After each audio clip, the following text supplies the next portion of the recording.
రాష్ట్ర రాజకీయ పరిస్థితులు ప్రధానంగా చూసుకుంటే ఇందులో బీజేపీ పార్టీకి సంబంధించి ఇటు ఈటల వర్సెస్ బండి సంజయ్గా నడుస్తూ ఉంది. ఎందుకంటే మనం చూసినాం రీసెంట్గా ఈటల రాజేందర్ వాళ్ళ ఇంటికి కూడా కంప్లీట్గా ఇటు హుజరాబాద్ నుంచి సుమారుగా 200 కార్లను వేసుకొని హుజరాబాద్ ప్రజలందరూ అక్కడ ఉన్న ప్రజలు కార్యకర్తల నాయకులందరూ ఈటల ఇంటికి రావడం. ఈ విధంగా ఒకరిపైన ఒకరు కమెంట్ చేసుకోవడం అంతా కూడా నడుస్తుంది.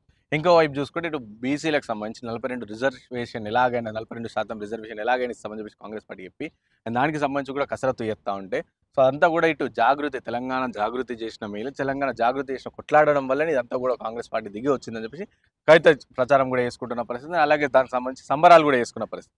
సో దీనిపైన తీర్మానం వల్ల కొన్ని కమెంట్ చేశారు. సో ఈ ఇద్దరి మధ్యలో వివాదం. ఇంకోటి రాష్ట్రంలో ప్రధానంగా చూసుకుంటే ఇటు రాజకీయ నాయకుల పైన, పత్రికా ఛానళ్ల పైన, న్యూస్ ఛానళ్ల పైన దాడులు.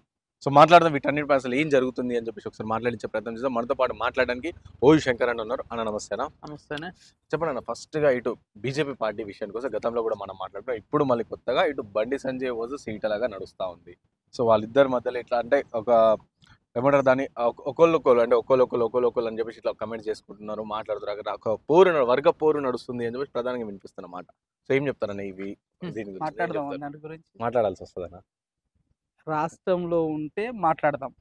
రాష్ట్రంలో బీజేపీ లేదు అని ప్రజలు భావిస్తున్నారు కాబట్టి ఇలా మాట్లాడి వేస్ట్ ఏమో అనుకుంటున్నా నేను. లేదు, ఉంది. కొత్త అధ్యక్షుని తీసుకొచ్చిన, కొత్త ఉత్సాహం, కొత్త జోష్. ఆయన మీద 18 కేసులు ఉన్నాయని చెప్పేసి కూడా రామచంద్రరావు గారు చెప్పారు కదా మొన్న ఓయూలో ఉన్నప్పుడు. నేను బీజేపీ పార్టీలో నేను బాగా గమనించింది ఏంటంటే తొందురోడు, నత్తోడు, సుత్తోడు, ఎర్రోడు, మెంటలోళ్ళు వీళ్ళు ఉన్నారు. వీళ్ళు ఉన్న రోజుల పార్టీ బాగుపడదు. మనకు వారసత్వం ఉంది కదా, చెప్పులు మోసే వారసత్వం కూడా ఉంది కాబట్టి ఆ వారసత్వం ఏడ పనిచేస్తుంది. సమాజానికి తీర్చిదిద్దే నాయకులు, సమాజాన్ని తీర్చిదిద్దే నాయకులు కావాలి. ఆ నాయకత్వం కురబడింది కాబట్టి ఆ నాయకులు ఉంటే ఇలా పార్టీ బాగుపడుతుంది. ఇలా బీజేపీ పార్టీలో ఉన్న లీడర్లకు హెచ్చరిక చేస్తూ చెప్తున్నా నేను. ఇలా అర్షుని నమ్మి పురుషుణ్ణి వదులుకున్నట్టు ఇలా హిందుత్వం కోసం, దేశం కోసం, రాష్ట్రం కోసం పనిచేసేటోళ్ళని వదులుకుంటే ఇలా మీరే నష్టపోతాడు, ఎవడు నష్టపోడు. ఇంకోటి గుర్తుపెట్టుకోవాలి, పెద్దవాని వయసుకి చిన్న వాళ్ళ జ్ఞానానికి గౌరవించాలి. పాత కలయికలతోటే ఇలా పార్టీ బాగుపడుతుంది. కానీ ఇలా మేమే ఉప్పులం వేసినాం, ఈ ఉప్పులం పోయేదాకా పోదు అనుకుంటే మీ ఉప్పులం పోతుంది. అది పోకపోతే ఏం చేస్తుంది? ఎంతకాలం చూస్తారు? సమర్థవంతమైన నాయకత్వం కోసం దేశవ్యాప్తంగా అంత పెద్ద మోడే ఆలోచిస్తుండు, నా తర్వాత నెక్స్ట్ ఎవరని. మరి మీకు కూడా ఆ విజన్ ఉండాలి కదా. విజన్ లేకపోతే నష్టపోతారు మీరే. అంటే తెలంగాణలో ఇప్పుడు విజన్ లేదంటారా? కొత్తగా అధ్యక్షుని చేసారు అండ్ అలాగే వదల బీసీ సీఎం అని చెప్పేసి ఇవన్నీ చెప్తారు. ఎలాగైనా తెలంగాణ అధికారంలోకి రావాలని బలంగా ఉన్నామని చెప్పి వాళ్ళు చెప్తారు. సో విజన్ ఇవన్నీ ఏం లేవంటారా? కేవలం గాలి మాటలే అంటారా? రాష్ట్ర నాయకత్వంలో ఆలోచన లేదు. వాళ్ళ అధికార పక్షానికి కుడిభుజం. ఎవ్వరు వస్తే వాళ్ళకు అనుకూలం మళ్ళీ, అంతే తప్ప సొంతగా అధికారం తేవాలి, ఈ రాష్ట్ర రాజకీయాల స్థితిగతులు మార్చాలి, పేద ప్రజల స్థితిగతులు మార్చాలన్న ఆలోచన, ఆచరణ వాళ్ళకి లేదు. ఉంటే తెలంగాణ ప్రజలు టీఆర్ఎస్ 10 ఏళ్ల పాలన మీద విరక్తి పుట్టి ఒక రఘునందన్ రావుని, ఒక ఈటల రాజేందర్ని, ఒక కోమటిరెడ్డి రాజగోపాల్ రెడ్డిని గెలుపు అంచుల దాకా తీసుకుపోయాను. కానీ ఈడ జిహెచ్ఎంసీలలో కూడా గెలుపు అంచుల దాకా తీసుకుపోయాను. వినియోగించుకున్నారా? అధికార పక్షం మీద విరక్తి పుడితే ప్రతిపక్షం డెవలప్ కావాలి కదా. ప్రజలంతా మీ వెంటుండి గెలిపించిండ్రు కదా. ఇప్పటికీ మోడీ ఈ నాయకత్వాన్ని చూసి ఈ దేశ ప్రజలు, ఈ దేశ యువత ఓటేస్తుండ్రు కదా. మరి మీకెట్లా సాత కాదు? కనీసం ఆ సాతనైన వాళ్ళు ఎంబటి ఉండన్నా మీరు అధికారాన్ని తేవాలి కదా. ఆపదలో ఉన్న వారిని రక్షించాలి కదా. గమని చూసి నేర్చుకోండి. మాధవీలత గారిని రోజు కాలుకు బట్ట కట్టుకుంటూ తిరుగుతుంది, ప్రజలలో ఉంటుంది, ప్రజా సమస్యలు తెలుసుకుంటుంది. అయినా నేను అడుగుతున్నా, ఈ రాష్ట్రంలో సూటిగా అడుగుతున్నా, 2 కేంద్ర మంత్రులు ఉన్నారు. మీరు రాష్ట్రానికి మంత్రులా, దేశంలో మంత్రులా? ఏం పని మీకు ఈ రాష్ట్రంలో? ఉమ్, ఈ రాష్ట్రంలో రాష్ట్ర శాఖ బాధ్యతలు తీసుకున్నది కదా, అవును. రాష్ట్ర శాఖ చూసుకుంటది కదా. ఉమ్. మీరు దేశంలో మంత్రులు కదా, దేశంలో ఉండాలి కదా. ఉమ్. ఒక్కనాడన్న దేశంలో రివ్యూ మీటింగ్ పెట్టినరా మీ మీ శాఖల గురించి? ఉమ్. అది బాధ అనిపిస్తుంది. ఏమన్నా అంటే విమర్శిస్తున్న అనుకుంటారు కానీ ఉమ్. ఇక తప్పలేకపోతుంది. ఉమ్. కాబట్టి నేనేమంటున్నా, ఇలా రచ్చకెక్కిన ఆ, సభకి ఇంకా రాయబారం ఎందుకు? ఉమ్. ఎందుకు ఇంకా ఉమ్. అయిపోయా. తెలంగాణలో బీజేపీ శకం ముగిసింది. అంటే కంప్లీట్ క్లోజ్ అంటారు. నెక్స్ట్ అధికారంలోకి వస్తామని చెప్పి బలంగా అంటారు. కొత్త అది అధ్యక్షుడిని అది మర్చిపోవాలి. BCCM ఇవన్నీ కూడా అది చెప్పుకుంటూ అది అది మర్చిపోవాలి. ఆ. తెలంగాణలో దక్షిణ భారతదేశంలో అధికారం రావాలంటే, ఉమ్. తట్టు తెలంగాణలో అధికారం రావాలంటే ఇలా హిందుత్వం ఒక్కటే పనిచేయదు. ఉమ్. హిందుత్వంతో పాటు ప్రాంతీయవాదము, ఆత్మగౌరవము, అభివృద్ధి ఉమ్. ఇవన్నీ పనిచేస్తాయి ఉమ్. వివిధ కోణాలల్లో. ఉమ్. అన్ని సమపాళ్ళలో ఉన్నప్పుడే అధికారం చెలాయించగలుగుతావు. ఉమ్. అంతే తప్ప ఉమ్. నేను అధికారం తెస్తా అంటే నిన్ను గెలుపు అంచుల దాకా తీసుకుపోయినాం కదా. ఉమ్. ఉమ్. ఎప్పుడన్నా గెలుపుకి అడ్వాంటేజ్ ఏంది, ఉమ్. డిసడ్వాంటేజ్ ఏంది అనేది ఎప్పుడన్నా సమీక్షించినవా? ఉమ్. ఓటమికి అడ్వాంటేజ్ ఏంది, డిసడ్వాంటేజ్ ఏంది నేను మొన్నడన్న పునఃసమీక్షించినవా? మరి 8 సీట్లు ఎందుకు వచ్చినాయి మొన్న ఎమ్మెల్యేలు? ఎందుకు ఎంపీలు 8 వచ్చినాయి, 16 ఎందుకు రాలే? ఎందుకు నీకు మెజార్టీ సీట్లు ఎందుకు రాలే? అది మీరు పునఃసమీక్షించుకోవాలి. మాకు సంబంధం లేని విషయం. కాకపోతే ఏంటంటే ప్రజలు ఒక పార్టీ పోతే ఒక పార్టీ రావాలని కోరుకుంటారు కాబట్టి ఆ కోరుకున్న దానిలో మీరు అగ్రభాగాన ఉండే పోయిన ఎన్నికలల్లా కాంగ్రెస్ థర్డ్ ప్లేస్లో ఉండే. అట్లాంటిది కాంగ్రెస్ ఇవాళ అధికారంలో వచ్చింది. ప్రజలు మార్చాలనుకున్నారు, మార్చిండ్రు. మీరెవరు నాకు అర్థం కాదు. అంటే ఛాన్స్ ఉన్నది కోల్పోయింది అంటారా బీజేపీ పార్టీ? ఛాన్స్ ఉండే కానీ అయిపోయింది. నేనేమంటున్నా, 80లో పార్టీ స్థాపన అయింది. 2 అంకెల సంఖ్య రాలే. ఎవరిది అసమర్థత? మీకు చిత్తశుద్ధి, నిబద్ధత, నీతి, నిజాయితీ ఉంటే మీరంతా ఒక టర్మ్ పనిచేసిన తర్వాత ఇంకో టర్మ్ ఇస్తా అంటే తీసుకోరు, రాజీనామా చేసి వెళ్ళిపోతారు. ఎందుకంటే ఇలా పార్టీ మీకోసం ఉన్నది కాదు, దేశం కోసం ఉన్నది, హిందుత్వం కోసం ఉన్నది అని మీరు చెప్పుకుంటారు. కాబట్టి దాన్ని నిలబెట్టాలంటే ఇలా మీరు నిబద్ధతగా పనిచేయాలి. అసమర్థులైతే తప్పుకోవాలి, సమర్థులైతే సమర్థవంతమైన పనులు చేయాలి. ఒక్క 4-5 తప్ప బీజేపీలో మిగతా వాళ్ళు ఎవ్వరు కానీ నిలబడి చర్చ పెట్టే పరిస్థితులలో లేరు. మన తెలంగాణలో అంటారా? ఎవరు నలుగురు? అందరూ ఎప్పుడు మాట్లాడుతూనే ఉంటారు కదా ప్రజా సమస్యల మీద. ప్రజలలో ఉండేటోళ్ళు ఆ 4-5 ఉంటారు అంతే, అంతకంటే ఎక్కువ లేరు. అధికారం రాదు, మర్చిపోవాలి. ఓకే అన్న, ఇంకోటి ఇటు తెలంగాణలో ఇటు చూసుకుంటే కాంగ్రెస్ పార్టీ 42% రిజర్వేషన్ ఇచ్చి స్థానిక సంస్థలో వెళ్తామని చెప్పిన పరిస్థితి మనం చూసినాం. అవసరం అయితే 2018 అప్పుడు తీసుకొచ్చిన కేసీఆర్ ప్రభుత్వం తీసుకొచ్చిన చట్టాన్ని కూడా దాన్ని సవరించే ప్రయత్నం సవరిస్తామని చెప్పి వాళ్ళు చెప్పారు.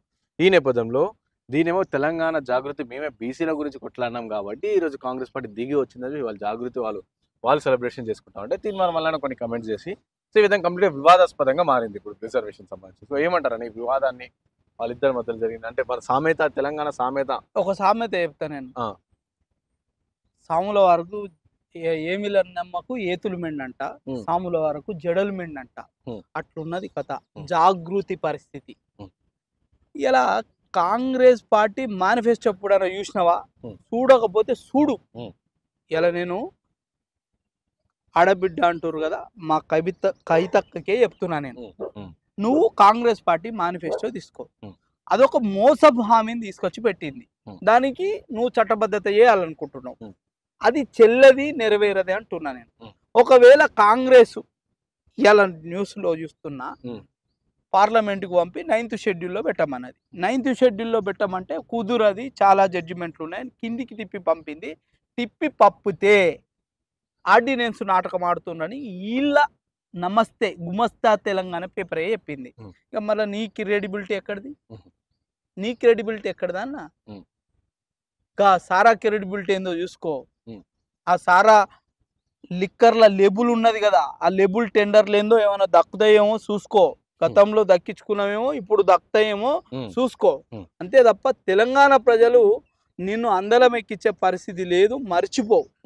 అంటే ఇటు బీసీ నాయకులు తిరుమల మల్లన్న చేసిన కమెంట్స్ ఎట్లా ఇవ్వచ్చు అంటే అతను చేసిన వ్యాఖ్యల పైన సో తన ఛానల్కి వెళ్ళి ఆఫీస్కి వెళ్ళి దాడి చేయాల్సిన పరిస్థితి, వాళ్ళ గన్మెన్ 5 రౌండ్ల ఫైర్ కూడా చేయాల్సిన పరిస్థితి ఏర్పడింది. అంటే ఎట్లా అంటే నిజంగా ఆ సామెత తెలంగాణ సామెతలు కాబట్టి సో మాటగా అన్నా అని చెప్పి వాళ్ళు చెప్తున్న పరిస్థితి.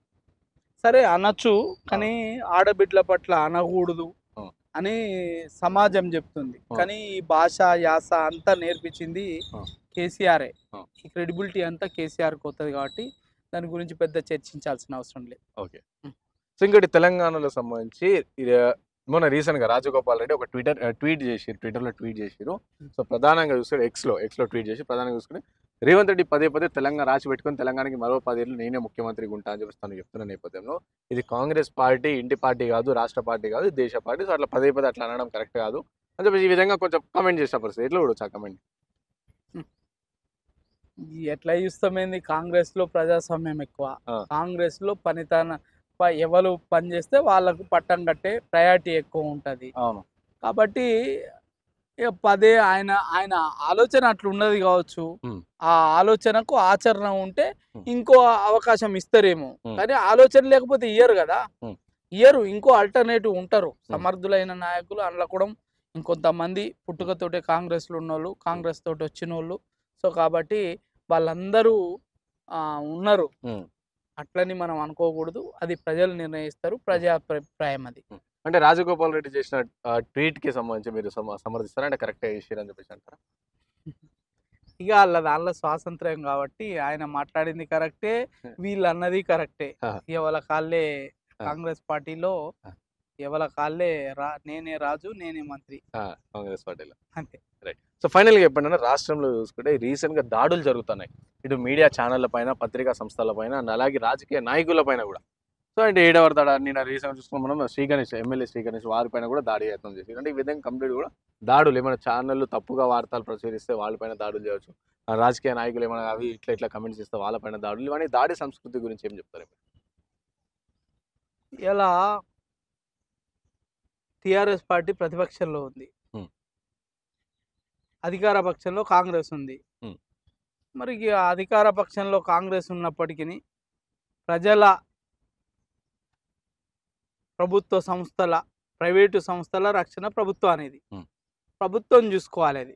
కానీ ప్రభుత్వంలో ఉన్న కొంతమంది పెద్దలే ఏమంటుర్రంటే అగో దాని మీద దాడి చేస్తావా, దాడి చేస్తే నీ పార్టీ మీద దాడి చేస్తామని పక్కలకు పుచ్చుకుంటారు. అదేదో బీజేపీ పార్టీది అయినట్టు సంస్థలు, అదేదో కాంగ్రెస్ పార్టీది అయినట్టు సంస్థలు. సరే, మీడియా ఛానళ్ళకు కానీ పేపర్లకు కానీ సొంత అభిప్రాయాలు అంటూ ఏమి ఉండయి, స్వతంత్రంగా ఉండొద్దు, స్వతంత్రంగా వ్యవహరిస్తాయి. ఏదైనా నీ తప్పులని లోటుపాట్లని ఎత్తి చూపితే నీ సంకల్పం తడుకోవాల్సిన అవసరం ఏమున్నది? మీ కంపు అదే పెద్దింటి రంకు పెద్ద చెరువు కంపు, ఆ కంపు మీది మీకు తెలవాలి. వార్తా సంస్థలు మాలాంటి వాళ్ళు మేము ఏదున్నా మిమ్మల్ని మార్చుకోమని, ప్రజా అభిప్రాయాన్ని పరిగణనలోకి తీసుకోమని ఇలా మేము చెప్తుంటే మా మీద దాడి చేస్తారు అంటే తర్వాత మీ మీద కూడా దాడులు అవుతాయి. అదే సంస్కృతి ఆంధ్రాలో నడుస్తుంది కదా, నీ మీద నేను నా మీద నువ్వు. అది ప్రజాస్వామ్యం మనుగడకు ప్రజాస్వామ్యానికి మంచిది కాదు. కాబట్టి ఇవన్నీ మార్చుకోండి. ప్రైవేటు సంస్థలు గవర్నమెంట్ సంస్థలు కావు, అది గుర్తుపెట్టుకోండి. ఇలా గుర్తుపెట్టుకొని మసులుకోండి. మీ భావజాలము మీ భావ వ్యక్తీకరణ చూస్తుంటేనే అర్థమవుతుంది. మీరు పత్రికలకి పెట్టుబడిదారి పత్రికలకి ఇలా ఊడిగం చేస్తుండ్రు అనేది అర్థమవుతుంది. ఈ రాష్ట్రంలో ప్రజాప్రభుత్వం ఉన్నది, ప్రజాస్వామ్యం ఉన్నది. ప్రజాస్వామ్యంలో ప్రజల శాంతి భద్రతలు కాపాడాల్సిన బాధ్యత రాష్ట్రానికి ఉన్నది. రాష్ట్ర ప్రభుత్వం విల్ టేక్ కేర్. మీరెవరు నాకు అర్థం కాదు. Who are you? ఒక మీడియా సంస్థ మీద దాడి చేస్తే నేను వెళ్ళి నీ పార్టీ ఆఫీస్ మీద దాడి చేస్తా అనడము ఇంతవరకు సబబు? చట్టం ఉన్నది, చట్టం లేకపోతే చట్టం లేదు ఈ రాష్ట్రంలో. ఈ చట్టాన్ని శాంతి భద్రతను రక్షించాలంటే మాకు అధికారం ఇవ్వాలని అడగాలి. కానీ మీరు ఒక ఆఫీస్ మీద దాడి చేస్తే మేము పోయి మీ ఆఫీస్ మీద దాడి చేస్తామంటారా? మరి ఆ నాలుగు పోయి సభ్యత్వం తీసుకోర్రి, అయిపోతుంది. పేపర్ ఛానళ్ళల్లో సభ్యత్వం తీసుకోని ఇవ్వాల, పెట్టుబడి సంస్థలలో సభ్యత్వం తీసుకోని అంటున్నా ఇవ్వాల. మీ మీ మీ మీ రాజకీయ నీతి, మీ ద్వంద్వ నీతి ప్రజలకు కనిపిస్తూనే ఉంది కళ్ళకు కట్టినట్టు. మిమ్మల్ని రాజకీయ నాయకులు అనే కంటే బ్రోకర్లు అనేది బెటర్ ఏమో అనిపిస్తుంది నాకు. బ్రోకర్లు ఉంటారు కదా, పెట్టుబడి వ్యవస్థలకు బ్రోకర్లు ఇవ్వాల. మీ అటిట్యూడ్ మార్చుకోండి, మీ బుద్ధి మార్చుకోండి, మీ గుణం మార్చుకోండి. రాజకీయం అంటే మంచిగా వేయాలి రాజకీయం. మీ సీనియర్లు ఇదే చెప్పినా, మీ సీనియర్లు ఇదే చెప్పినా దాడులు చేసుకోమని, వీని మీద వాడు వాడి మీద వీడు దాడులు చేసుకోమని చెప్పినరా? బుద్ధి లేదు, చెత్త పెరగంగానే అది బుర్రల బుద్ధి కూడా పెరగాలి. ఓకేనా, థ్యాంక్ యూ అన్న, థ్యాంక్ యూ సో మచ్. నమస్తే.